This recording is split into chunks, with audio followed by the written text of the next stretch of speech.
الحمدللہ، سماع کی محبوب قسم وہ ہے جس کی قرآن کریم میں اللہ تعالیٰ نے مدح و ثنا فرمائی ہے، جس کا حکم دیا ہے اور جسے اختیار کرنے والوں کی ستائش کی ہے، اور جس سے منہ موڑنے والوں کو چوپایوں سے بدتر قرار دیا ہے اور ان کی لعنت و ملامت اور مذمت فرمائی ہے۔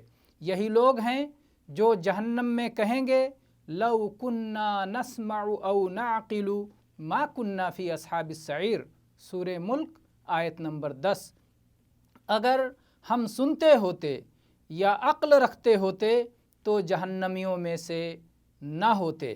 اللہ تعالیٰ نے جن آیات کو اپنے رسول صلی اللہ علیہ وآلہ وسلم پر نازل فرمایا ہے، ان کا سماع کرنا ایمان کی اساس ہے، اسی پر ایمان کی عمارت قائم ہے۔ یاد رہے کہ اس سماع کی 3 صورتیں ہیں۔ پہلی صورت محض کان کا سماع، دوسری صورت فہم و عقل کا سماع، تیسری صورت تعمیل و قبول کا سماع، اور ان تینوں صورتوں کا قرآن مجید میں ذکر آیا ہے۔ مقصود کلام یہ ہے کہ مذکورہ تینوں اعتبار سے قرآن کریم کا سماع ہی اللہ کے مقرب بندوں کا سماع ہے۔ کانوں سے سنتے بھی ہیں، سمجھتے اور غور و فکر بھی کرتے ہیں، اور اس کے مطابق عمل بھی کرتے ہیں۔